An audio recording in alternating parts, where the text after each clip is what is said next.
আমি মিষ্টি আর আপনারা দেখছেন মিষ্টির রান্নাঘর। তো আজকে আমি যে রেসিপিটা বানাবো সেটা অনেক পুরানো একটা ইউনিক রেসিপি। তো সেটা হচ্ছে ডালগুশ। এবার এটা অনেক অনেক স্টেটেই অনেক রকমভাবে এটাকে বলে, কেউ ডাল মিট বলে, কেউ ডালচা বলে, আবার কেউ ডালগোশ বলে। তো এটা অনেক রকমভাবেই বানানো যায়। তো আমি আজকে আমার মতো করেই বানাচ্ছি। হায়দ্রাবাদি স্টাইলে বানানো যায়, পাঞ্জাবি স্টাইলে বানানো যায়। তো আজকে আমি এটা আমার মতো করে বানাচ্ছি। তো এটার জন্য আমার লাগবে হচ্ছে মাটনের কিছু ছোট টুকরো। আচ্ছা, লাগবে হচ্ছে এখানে হচ্ছে ছোলার ডাল, চানা ডাল যেটাকে বলে। এটা আমি কিছুক্ষণ ভিজিয়ে জল ঝরিয়ে পরিষ্কার করে রেখেছি, ঠিক আছে।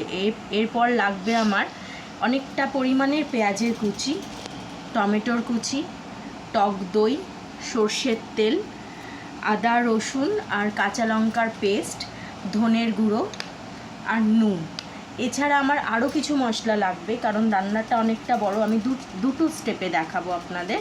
তো প্রথম স্টেপে আপাতত এই জিনিসগুলো লাগছে, আমি এগুলো আপনাদের দেখিয়ে দিলাম।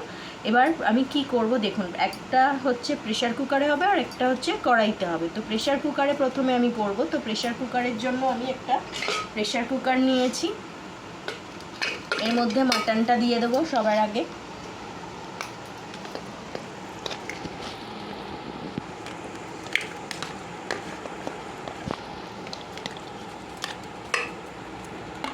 মাটনটার মধ্যে আমি এবার নুন অ্যাড করব। নুন সেটা আমি আপনাদের পরিমাণ মতো, মাটনের কতটা পরিমাণ সেই হিসাবে অ্যাড করবেন, ঠিক আছে। তারপর আমি কিছুটা ধনে গুঁড়ো দিয়ে দেবো।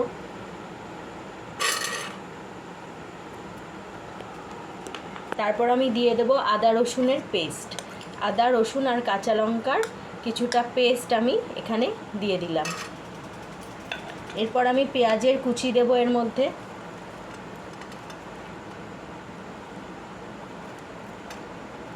তিন চামচের মতো আমি টক দই নিয়েছি, সেই টক দইটা পুরোটা দিয়ে দেবো।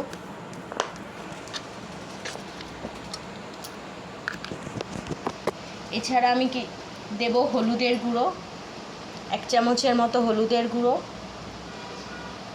1 চামচের মতো শুকনো লঙ্কার গুঁড়ো। এরপর আমি দেব হচ্ছে সর্ষের তেল।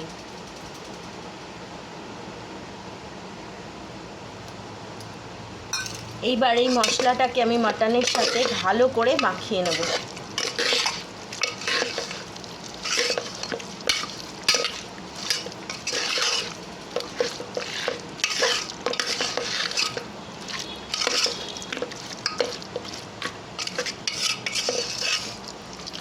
মশলাটাকে আমি মাটনের সাথে ভালো করে মাখিয়ে নিয়েছি।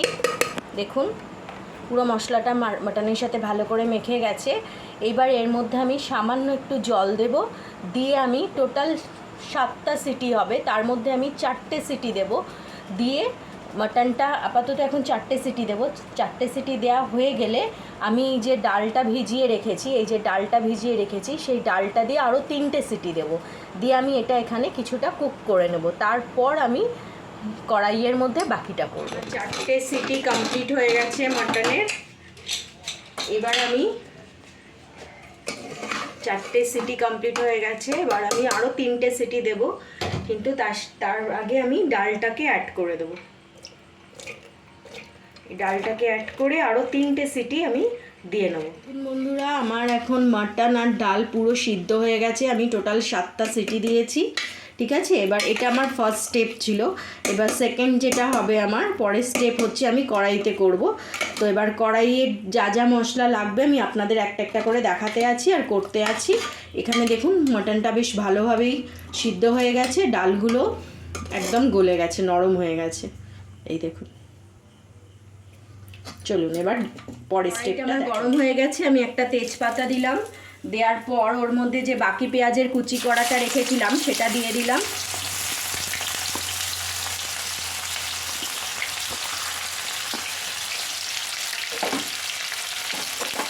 দিয়ে পেঁয়াজটাকে ভালো করে ভাজতে হবে।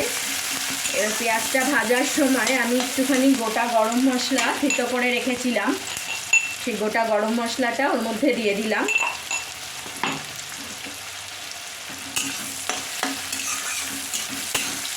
এবার সামান্য একটু নুন অ্যাড করব যাতে পেঁয়াজগুলো তাড়াতাড়ি, এই যে সামান্য একটু নুন অ্যাড করছি যাতে পেঁয়াজগুলো তাড়াতাড়ি নরম হয়ে যায়।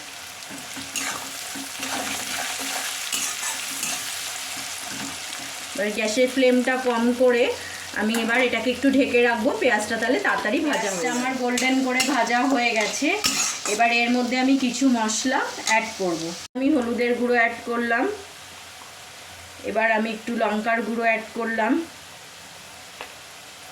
এবার আমি যে ধনে গুঁড়ো ছিল সেটাকে অ্যাড করলাম, আর আমার আদা রসুনের যে পেস্ট করা ছিল, আদা রসুন কাঁচা লঙ্কা, সেই পেস্টটাও দিয়ে দিলাম। দিয়ে এটাকে ভালো করে মিশিয়ে নেব।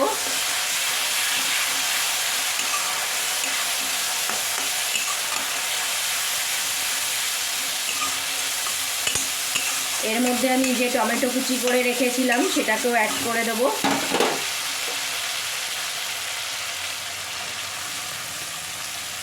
টমেটোর কুচিটাও অ্যাড করলাম।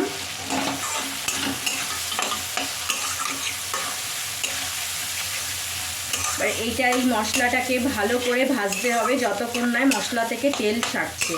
তো আমি এখানে সামান্য একটুখানি জল অ্যাড করব। মশলা ধোয়ার যে বাটিটা ছিল সেটার মধ্যে সামান্য একটু জল অ্যাড করব যাতে মশলাটা পুড়ে না যায়।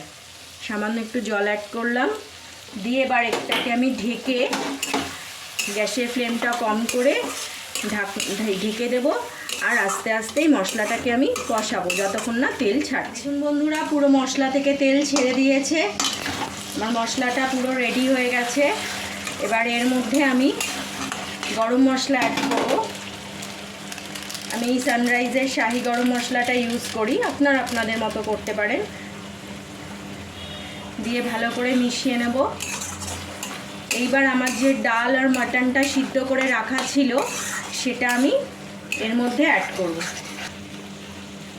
এই যে এবার আমি ডাল আর মাটনটা এইভাবে এর সাথে অ্যাড করে দিচ্ছি।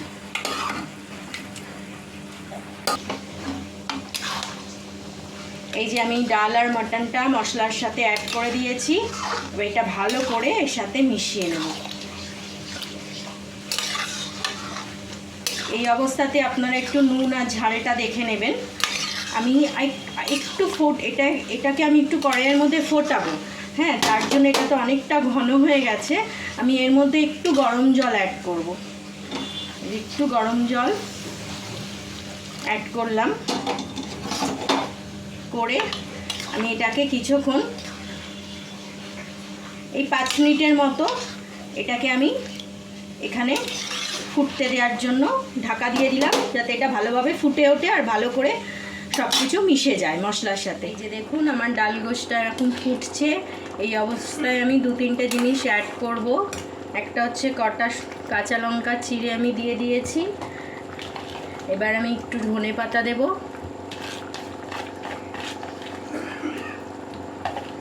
আর আমি এটা দেখো এই যে এইখানে আমি একটু ঘি আর কাশ্মীরি রেড চিলি পাউডারটা আমি গরম করছি, উপর দিয়ে দেবো, দিলেই আমার শেষ রান্না।